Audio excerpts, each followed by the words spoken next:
ঝাল ঝাল চিকেন বলস কারি নিয়ে চলে এসেছি। সবার প্রথমে কড়া বসিয়ে দিয়েছি, 1.5 গ্লাস জল দিয়ে দিলাম। এরপর সামান্য একটু লবণ দিয়ে দেবো। আর তারপর আমি আমি 3 বোনলেস চিকেন আমি রেখে দিয়েছিলাম, সেটা ভালো করে শিলবাটায় থেতো করে নিয়েছি।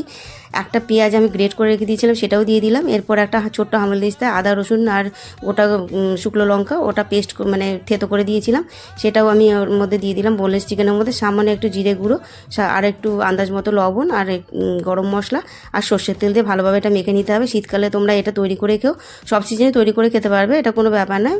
তো যাই হোক, আমি হাতে করে ভালো করে মেখে নিলাম। বল এরকম ছোটো ছোটো তৈরি করে নিয়েছি। তোমরা কোয়ান্টিটিটা বাড়াতে পারো চিকেনের। তারপরে এটা আমি গরম জলের মধ্যে দিয়ে দেবো। সামান্য প্রথমে আমি একটু দিয়ে দেখেছিলাম যে হয়েছে কিনা, দেখলাম হয়ে গেছে। তো তার গরম জলের মধ্যে এই বলসগুলো ছেড়ে দেবো। 2-5 মিনিটের মতো লাগবে এটা সেদ্ধ হতে। এটা বেশিক্ষণ সেদ্ধ হতে লাগে না, যেহেতু এটা কিমা, তো এটা বেশিক্ষণ লাগে না। তারপর আমি এইভাবে চামচে করে সব কটা তুলে নেব। এটা তোমরা এই রেসিপিটা বাড়িতে অবশ্যই তৈরি করে খেয়ে দেখো, খুব ভালো লাগবে। পরোটা, রুটি, রাইসের সাথে খেয়ে দেখো। এরপর আমি কড়াটা পরিষ্কার করে নিয়ে কড়াটা বসিয়ে দিয়েছি। দেওয়ার পর সাদা একটু সামান্য তেল দিয়ে এবার 2টো আলু আমি ডুমো ডুমো করে কেটে রেখেছিলাম, সেটাও একটু তেলের মধ্যে দিয়ে আর সামান্য একটু হলুদ দিয়ে একটু নাড়াচাড়া করে আলুটাকে তুলে নিয়েছি।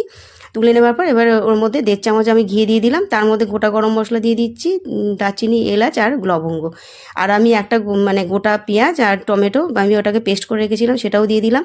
আর যে একটু মশলা যে বেটেছিল যে এই হামালদিস্তায়, এই আদা রসুন আর হচ্ছে গোটা শুকনো লঙ্কা, সেটাও আমি ওর মধ্যেই দিয়ে দিলাম কড়ার মধ্যে, মশলার মধ্যে। তারপর বেসিক মশলা দিলাম, একটু সামান্য হলুদ আর লঙ্কার গুঁড়ো আর একটু জিরে গুঁড়ো আর মশলাটাকে ব্যালেন্স করার জন্য সামান্য একটু চিনি দিয়ে এবার খুব সুন্দরভাবে এটা নাড়াচাড়া করে নিলাম একটু জল দিয়ে। তারপরে দিয়ে দিলাম কাশ্মীরি লঙ্কার গুঁড়ো, যাতে মশলা তরকারিটা ভীষণ ভালো লাগে দেখতে, ওটা কালারের জন্য। আর তারপর আবার একটু জল দিয়ে দিলাম, দিয়ে নাড়াচাড়া করে খুব সুন্দরভাবে কষিয়ে নিয়েছি।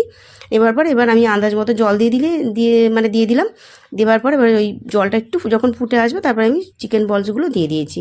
দেওয়ার পরে এবারে যখন ফুটে এসে তারপরে আলুটা সেদ্ধ হয়ে গেছে, ওর মধ্যে গরম মশলা দিয়ে দিলাম আর কুচনো ধনেপাতা ছিল সেটাও দিয়ে দিয়েছি। দেওয়ার পর দেখো অলমোস্ট হয়ে গেছে। এরপর আমি একটা স্টিলের বাটির মধ্যে বাউলের মধ্যে এটা ট্রান্সফার করে নিয়েছি। একটু কুচনো ধনেপাতা ছিল সেটাও দিয়ে দিলাম।